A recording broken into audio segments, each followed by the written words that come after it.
Well, good morning, everyone. My name is Mark Lyons. I'm the Director of Sales here at Senior Market Sales, and it's time for another monthly webinar. Our guest today is Ron Lee.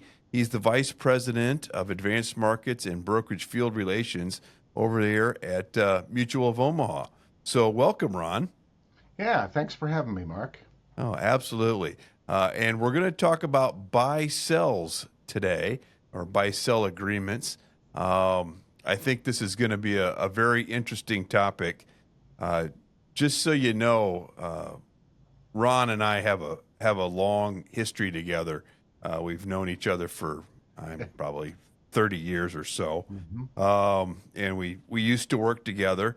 And so it's a special treat for me to have him on the monthly webinar. Just so you know a little bit about Ron, he's been doing this advanced markets work for a long time, and his really focus is on business and tax planning. He's a graduate of University of Nebraska at Omaha undergrad and a graduate of Creighton University Law School.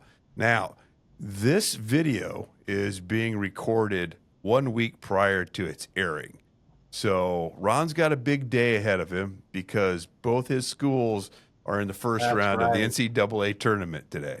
I'm a Mav J today.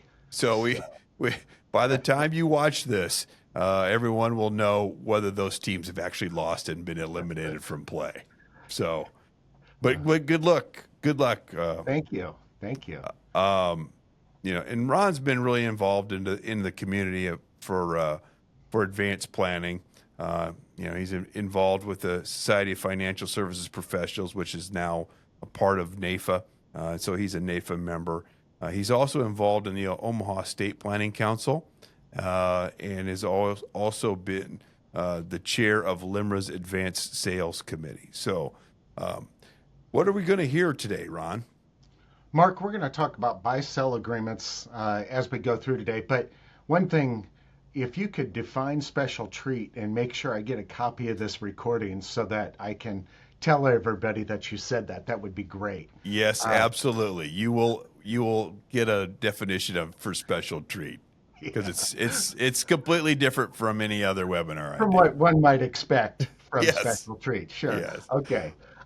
So we're going to talk about buy-sells, and the reason is because the business owner market, Mark, is really a fantastic place for agents to be in, because business owners, as a rule, have a lot of needs and generally actually have the money to pay for it. So we all know that business owners can be good for the agents, and the question really becomes, is the agent good for the business owner? And so in order to get there, to be good for the business owner, you have to provide value and hopefully turn over some things that will help that business owner fix some problems that they maybe didn't even realize they had. So buy-sell agreements is definitely one of those. Yeah, I do agree that this is a very important topic for our agents and advisors that work with senior market sales to be involved in. They all have clients that operate businesses. They're small business owners themselves, so they typically understand the needs of a small business owner. And it's just a great way to make a living. And we do have all the resources here to help with the things that you're going to talk about today. And of course, we have our outlets like Ron to assist us whenever we need help too. So, and I know you guys provide just a fantastic service to those guys, and just a lot of people over there that really know insurance and how to help out business owners. So it's a great partnership. I really enjoy it. Thank you for saying that. All right, let's get into it. Okay, so what I'm talking about with business owners is we need to find a problem that maybe they don't realize they have. So we know that they have a desire for the business to continue on, right? Either to the family, to the partners, We want to know that that's there, and we also want to know that our families are going to be taken care of if we die while we have the business. So, really, anybody who has a partner and wants their family to receive some value from this business if they die prematurely needs to be thinking about a buy-sell agreement. And the thing is that a lot of people actually have a buy-sell agreement already in place, either because they have a shareholder agreement that spells out what happens when somebody dies. Almost all operating agreements for LLCs have them, and sometimes there's a standalone agreement that they executed. And the reason that I often tell people that, frankly, they don't always know they have it, and that's because they went and they saw the attorney who drafted up these documents to get the business entity started, and either the attorney didn't tell them or the client forgot what they were told, right? So they might not even know that they have a buy-sell.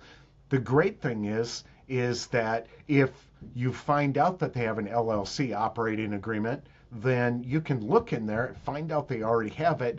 Now you don't have to convince them that they need a buy-sell. Right. You just have to convince them that they need to fund it.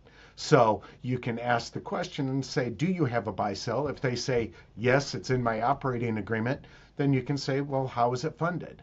And if you get a blank stare, you know you've got something good going. Yeah, so I think that's an excellent point, Ron. I mean, it really does open the door to opportunity, right? Absolutely.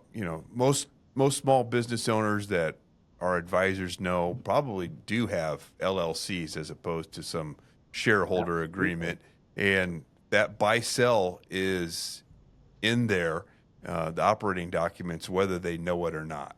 And so you just have to get them to jump through one hoop. You don't have to get them to jump through two hoops. And it's funny you say that, Mark, because there's two things that stop people from getting a buy-sell done. One is they just don't want to do it, or two, they don't want to take the time to go see the attorney to get it done, right? And so the agents don't love that, because you say, hey, you need this planning, the client agrees, and then you know that there's going to be a several-month drag before the actual buy-sell agreement comes out. So it's just such a gift when you find out that it's already done, and you can just say, all right, let's just make sure that we have enough life insurance and that we're structuring it the right way. So yeah, I couldn't agree with you more on that. So let's talk about the how of buy-sell agreements. That was more of the why. So essentially what a buy-sell agreement is it is an agreement that's committing the owner of a business to sell if they are the first to die, or to buy if their partner dies, right? So it's a two-headed agreement, if you will. So if you die, you know your family's going to get taken care of. But if your partner dies, you know that you can get their family out of the business. That's really important to a lot of our business owner clients. They don't want to be partners with their partner's kids, or their partner's ex-wife, or their partner's ex-husband, daughter-in-law, whatever the case may be. You can get those people out of there so you can run the business knowing that you fulfilled your obligation to your now deceased partner. But it does a couple other things too. It can help you establish a business value for estate planning purposes, which is going to be very important if you are doing any estate tax planning for sure. It can help not only guarantee a transition of the ownership of the business, but it's also guaranteeing a transition of the management if you do it correctly. And then, of course, our favorite device for funding these is going to be life insurance, and I'll talk about that more at the end. And those life insurance proceeds are going to be tax-free, assuming you've done everything correctly. So that's the how of a buy-sell agreement. But what are the different kinds? Well, number one, the easiest one is called a cross purchase. And I think that this diagram really lays it out. If you can tell, the lines there are between the owners. None of the lines go to the entity. What does that mean? That means that this agreement is from owner to owner to owner to owner. So for example, And the entity is the business, right? And the entity is the business. That's right. Good clarification. So if Mark and I had a business and we wanted to do a cross purchase agreement, for example, then Mark and I would promise to buy each other out. It's not the business that's going to buy the other one out, it's each other. And because of that, then we want to make sure that the life insurance goes to the other partner instead of to the business, because they're the one who has the obligation. Let's put the money in their pocket. Now, there's a couple of really nice things about a cross purchase. It's super simple. We know that you can have the life insurance. We know that you get a step up in basis. And what does that mean? I have basis in my business so that someday if I sell it, there's probably going to be some element of capital gains. If I did a cross purchase and I used the money to buy Mark's share at his death, then we know that the money I used to buy Mark's share is actually going to increase my basis, which someday down the line is going to reduce the amount of capital gains I have to pay. So cross purchase is great for that. The problem with a cross purchase is that the number of policies can be very prohibitive. And so it's great when it's just Mark and I, because then we need 2 policies. But you have to look at the math of how many policies you need as you're increasing owners. And so if you had 4 owners of a business, you would need 12 policies. If you had 6 owners of a policy, you'd need 30 policies. So Mark, if you guys are running an activity type of contest, then a cross purchase with 30 applications is a great thing, but the pen might run out of ink. Yeah, I was going to say, 30 applications for life insurance doesn't sound like a bad thing to me, but no, it isn't. But the clients aren't always fond of filling out 30 applications either. So that it's a consideration for a cross purchase for sure. The next one is also extremely simple. It's an entity purchase, and with an entity purchase, also called a stock redemption agreement if it's a corporation, you can see that the lines go from each owner to the entity, not to each other. What does that mean? That means that the entity is agreeing to buy you out. So Mark and my business is going to buy us out if one of us dies. And that's a good thing, right? But we just need to make sure the life insurance is set up correctly. So the business is going to be the owner and the business is going to be the beneficiary of that.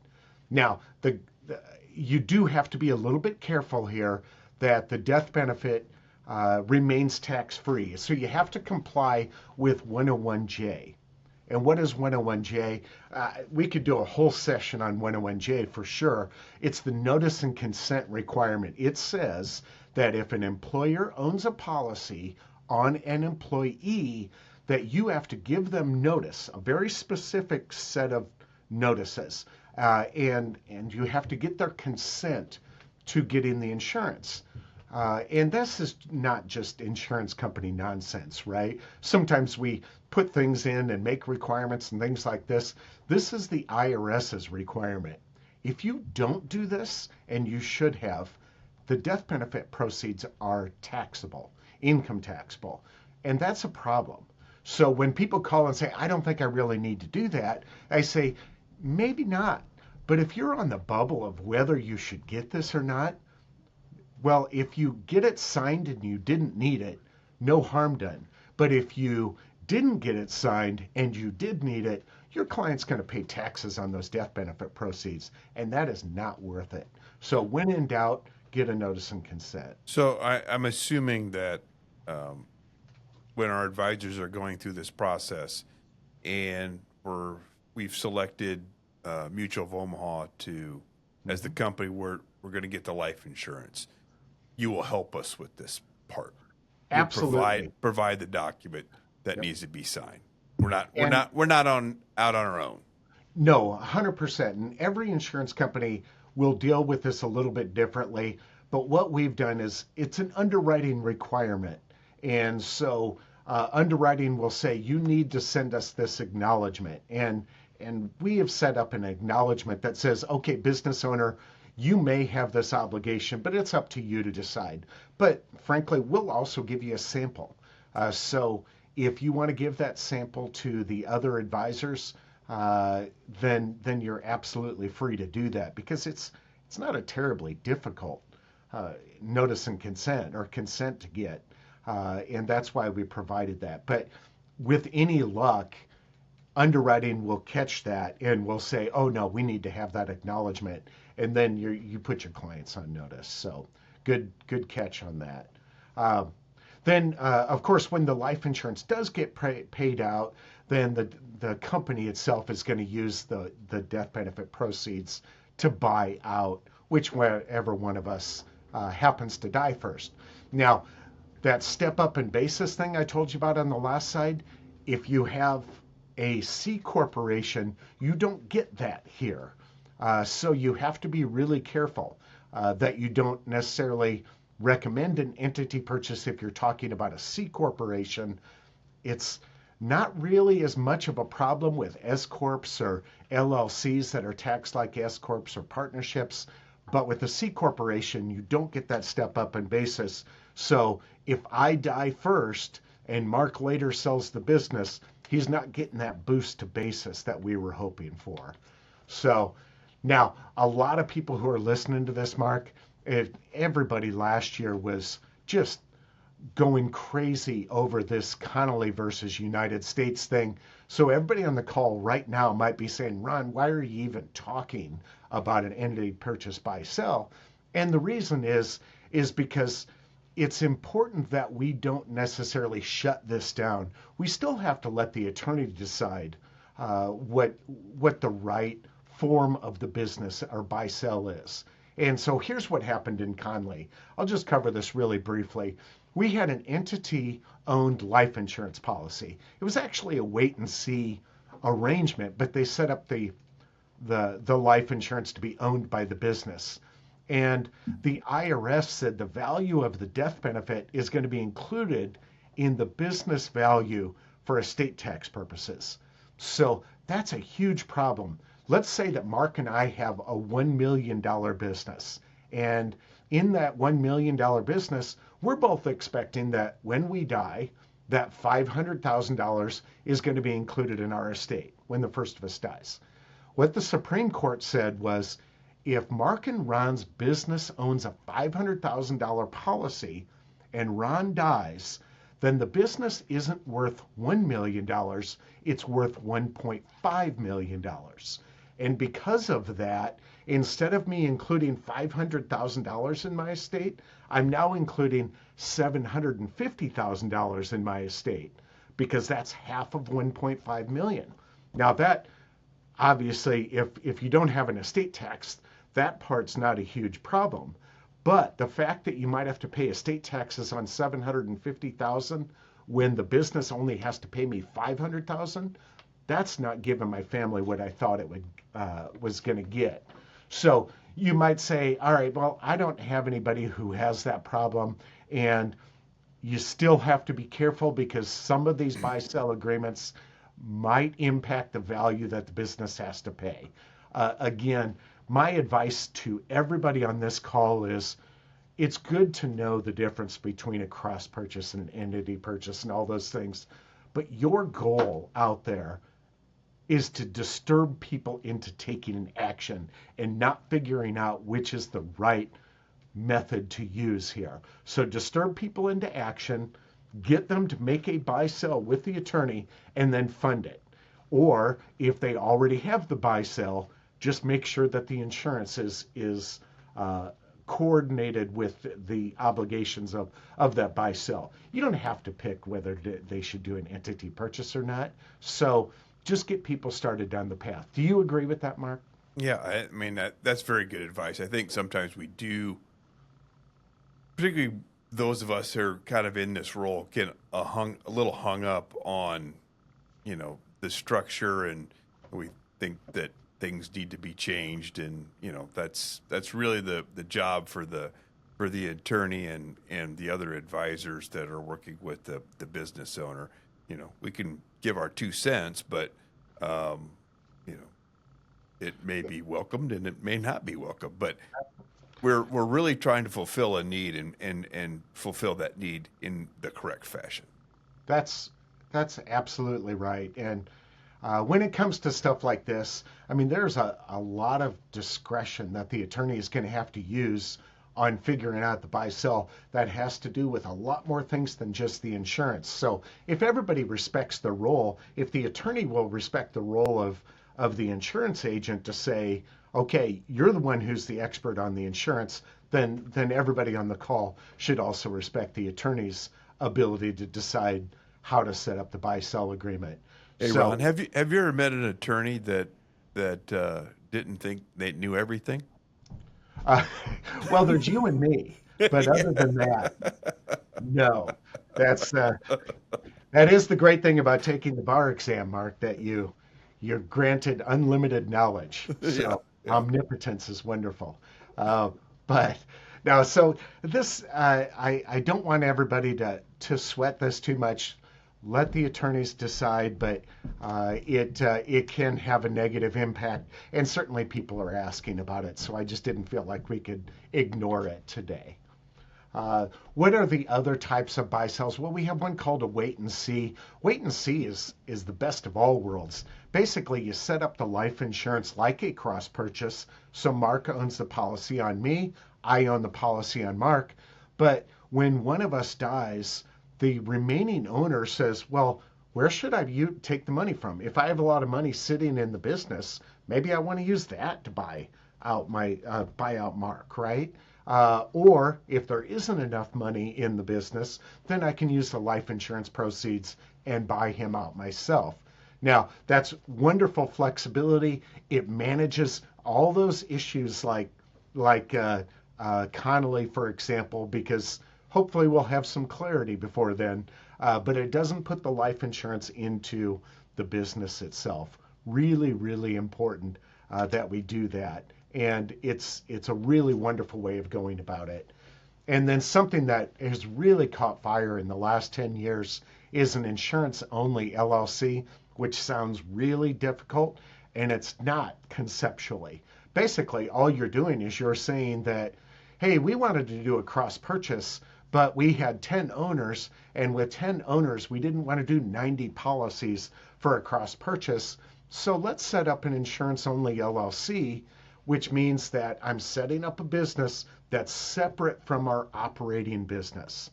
And we're going to have that LLC own the life insurance, because now it only needs one policy on all 10 of us. And so instead of 90 policies, we're going to have 10 policies. And then when one of us dies, the money flows into the LLC and they redeem the ownership. And it's easy peasy. So I think insurance-only LLCs, also called buy-sell LLCs, are a really good way of managing that issue. But Mark, you know, and I've talked about this many times in the past, my favorite type of buy-sell is what we call the living benefit buy-sell.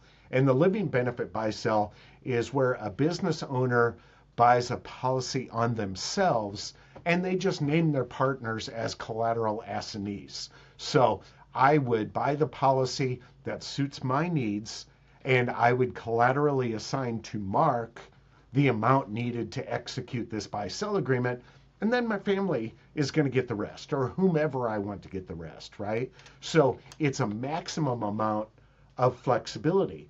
So why do we even talk about this, right? Because most people are just going to say, well, they're going to set up an entity purchase or a cross purchase, and let's just let that be, and we'll probably just buy term insurance to handle it. So here you say, well, okay, but are you more likely to die while you have the business, or are you more likely to retire and leave the business?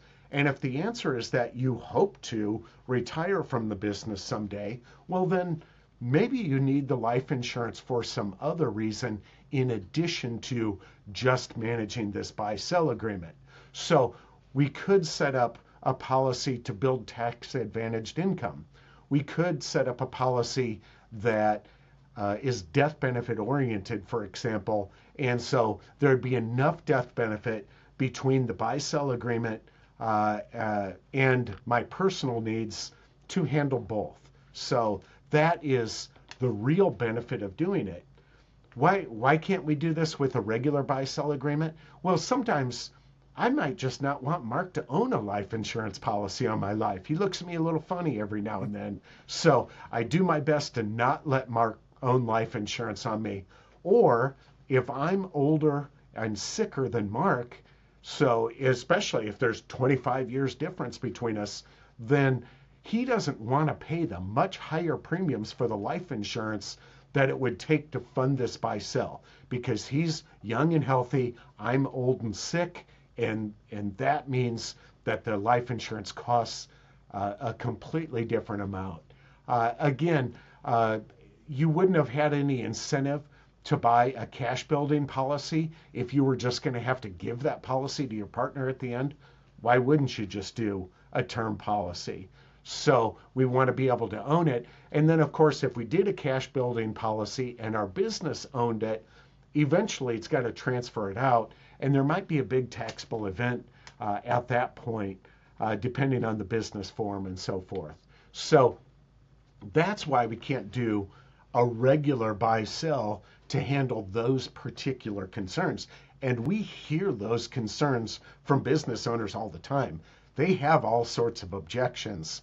Those are the ones that we hear most often. I don't know, Mark, do you get a lot of that as well? We don't see as much of it as that, as we would like, of course. Sure. But I think this is just a tremendous planning opportunity. Advisors always would prefer to sell a permanent policy as opposed to a term policy. And, most of the time, it really probably doesn't make sense to, with regard to buy-sell agreements. Mm-hmm. But looking at it this way and doing the double duty for the policy and, death benefit protection for the business and cash value accumulation for retirement or maybe a chronic illness need or something like that, I think really has a lot of merit.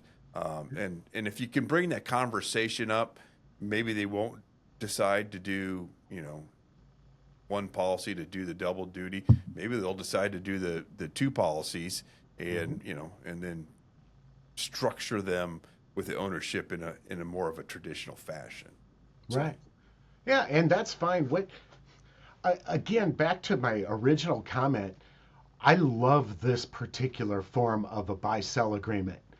But the real value in it isn't necessarily that they end up doing it. The real value in it is you're sitting down with a business owner, and that business owner has objections, and you want to meet those objections. So you say, oh, you don't want somebody to own it. You don't want to pay for the older, sicker person, or you want to buy some insurance that's going to handle your other needs as well.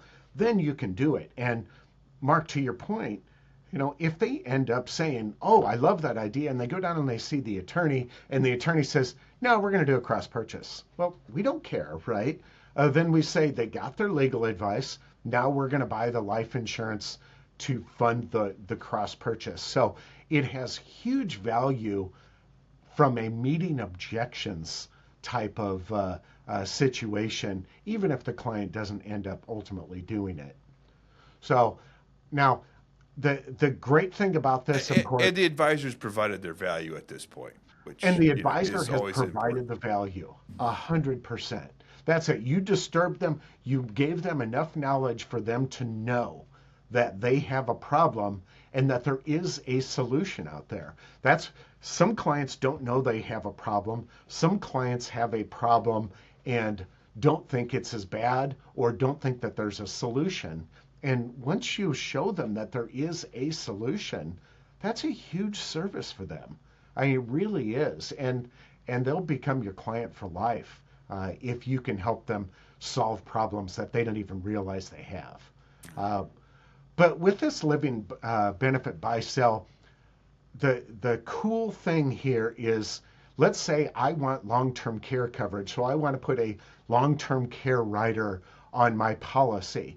or I've got a cash accumulation policy. It doesn't matter. I own those living benefits even though I've collaterally assigned it to Mark. Now, while the collateral assignment is there, Mark has to agree. He can't go take the money out of the policy, but if I want to take the money out of my policy, I have to get him to consent. And that's only fair, right? Because I don't want Mark draining his policy right before he dies and buys me and allows me to buy him out. So we need the consent while the collateral assignment's in place. But when we leave the business, if we leave while we're still alive, then we release the collateral assignments. Now I can use all those living benefits of the life insurance. So it's an awesome deal. There is a catch. I know everybody's wondering that. The catch is that since I'm giving Mark something for free, essentially, we probably ought to recognize some sort of economic benefit because we don't want those proceeds to be taxable to Mark in any way. So we think that the right way to do it is very similar to split dollar. Have Mark recognize the Table 2001 costs for the amount of the death benefit that I'm assigning to him, and then he has to pay taxes on just that every year, and vice versa for me as well. So a little bit of tax reporting every year gets a lot of benefits. So here, I just want to show quickly how this might look in real life. In this example, we have Mark, who's age 60, and his daughter, Jen, who's 35. They have a great business worth about $500,000, and an attorney drafted a buy-sell agreement, but they're trying to figure out what to do. So you're talking to them about the buy-sell agreement, and you realize that Jen has different goals for her personal needs than Mark does. So Jen wants to protect her ownership interest, right? So she wants to make sure that she can buy dad out. And so she wants to know he's going to get insurance, but he has to be able to buy her out. So she's going to need insurance. But she wants to have some money for retirement. And I think almost everybody we speak with thinks that in the long run, tax rates are going to be higher in the future. Maybe not next year, maybe not the year after, but someday we're going to have to pay off this national debt. So most people think that income taxes will be higher in the future. So why wouldn't you set up a tax-free stream of income like life insurance, like a Roth IRA, and have that available for when you start taking money in retirement so that you're not getting killed by tax rates that you can't even predict right now. So Jen wants to accumulate money, and here's what it could look like. This is a report that we have available on WinFlex, and in this, she's 35 years old. She's going to put in $12,000 a year until she's 65. Now, if she retires, doesn't die in that time, we are showing that under current assumptions, she can receive a huge amount of money for 55 years, $69,000 and $73, I should say. So $69,073, and we show that out until age 120. So why do we do that? Well, we do that for a couple of reasons. One, if you're selling cash accumulation IUL, one, you should be maximum funding it so that you're getting the benefit of the cash accumulation, but you also should be stress testing these. So you either need to show a lower rate, or in our case, we show the distributions out to 120. Why does that stress test it? It stress tests it because the policy has to keep enough cash in it so that it survives to age 120 on a projected basis. So it has to limit the amount of the distributions it's showing. So what happens from here? Since we limited the amount of the distributions that we've done, now we know that if something doesn't go correctly, then what can she do? Well, she can take less in retirement. She can delay her retirement. She can take it for less years than out to age 120. So we gave her some options. Whereas if we just illustrated max distributions for 10 years, you know what? If things don't work out with that IUL policy, then it might lapse, and that's the absolute worst thing you can have. And frankly, Mark, we do this a lot because I just think it's cool to show that you can get $69,000 for 55 years on a projected basis at this point. So that's the other reason to do it. Now, Mark, dad here, he has a different set of goals, right? He doesn't want to accumulate. He's accumulated plenty on the side. He feels good about that, but he might be worried about either long-term care or chronic illness, or he might just want the death benefit available to his family after he leaves to do estate planning. And really, we're only talking about $250,000 in this example, so certainly everybody who has some success has a $250,000 estate planning need.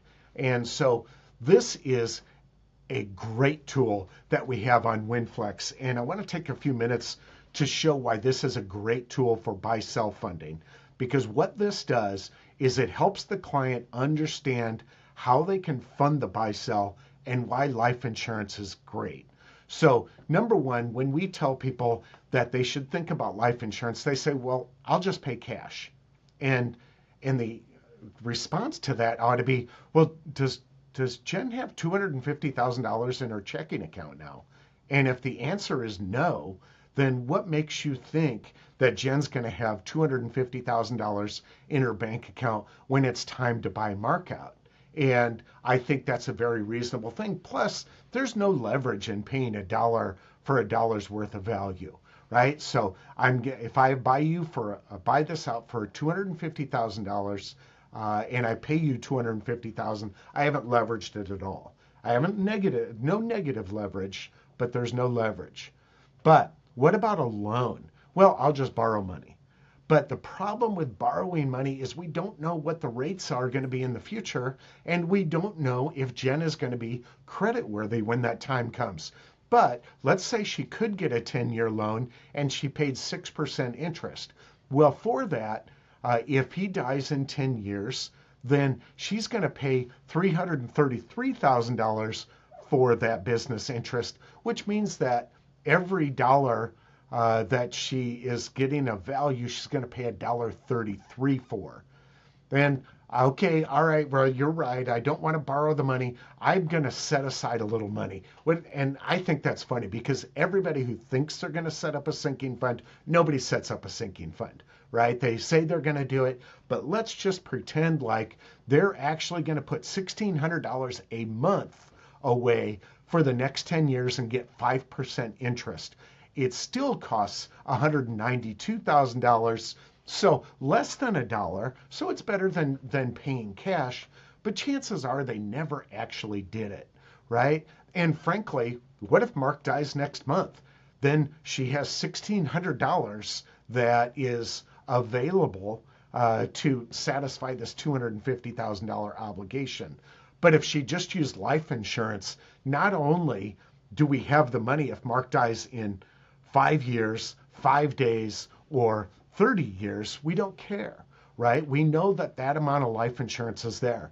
If he dies in 10 years, that life insurance costs 14 cents for every dollar. This is really impactful for clients to see the power of leverage to say, oh yeah, I could make her pay $1 for $1, or she could borrow the money, but 14 cents on the dollar to pay for permanent life insurance coverage for the next 10 years. I think that's just hugely impactful for people. So I don't want to belabor the point. I think I've talked about this enough. The living benefit buy-sell lets you do your own planning in addition to the planning for the business, and that is why we do it. So if we can help, please call Mark, call the folks at Senior Market Sales. We have tools that can help you with a lot of things. It's not like the olden days where you would call into Advanced Markets and we would talk through some indecipherable concept for a half hour and hope that you could convey it. What we can do now is we can give you actual tools that show the benefit of tax-free income in retirement. We can show whether they've accumulated enough assets to generate their desired income in retirement. We can show the value of their business. You want to do an informal business valuation? We can do that for you. We can help you with Social Security claiming or the impact of estate taxes on a legacy plan. All of those, we are more than happy to help. So, like I said, reach out to SMS, and if we can help them, we'd love our relationship and would like to do that. So, Mark, I've probably talked long enough. Anything else that you'd like to cover? Yeah, I think you really got it all, Ron. But I really appreciate the partnership, and for everybody that's listening on the call, those things that you're offering to help with are very, very valuable. We do some of that too, but we also work in conjunction with our carrier partners like yourselves to really put out quality material and quality advice to the advisors and the agents. And what you said about the living benefit buy sell was really good, very, very interesting conceptually. And when you kind of start breaking down the cost per dollar, I think that's super impactful. I mean, we really get an objection a lot of times about the cost, right? The insurance is too expensive. I don't want it. It's X amount of dollars. But you could say, well, compared to everything else, it's much, much cheaper. And then if you can show that in some way, like you did, Right. it does have a huge impact. Yeah. Yeah, and we have that available on WinFlex. It'll just populate. You put in the interest rate, the presumed date of death, and it's really powerful. And we've tried to create a marketing piece, but if it doesn't have the actual numbers, people don't believe it. So it really is great to have the numbers on there for the client to say, no, 14 cents. I'd be crazy not to do this. So it's really nice for that. So Ron has graciously agreed to provide a copy of his slides to whoever is on the call that would like them. If you reach out to SMS, if you're already with us, just reach out to your marketer. They can send you a copy of the slides. If you're not already with SMS, then just reach out to us with a request to talk, and then we'll get back to you, and then we can provide you the slides that way too. So, or you can reach out directly to me. Thank you, Ron. We really appreciate it. For everyone that's on the call, Ron and I, before we were in the insurance industry, we're practicing lawyers, and we both had co-defendants in a criminal case, and we won the case. So we've been teammates for 30 years, and we actually won, Right. which is kind of unusual at that time. So Yes, it was. good luck to the Omaha Mavericks and the Creighton Blue Jays. Go Mav Jays. Yeah, we'll know whether they win by the time everybody watches this video. So Okay. we hope we see them in the Sweet 16. All right. Thanks, Ron. We really appreciate it. Thank you, Mark. And thanks everybody for listening. Bye.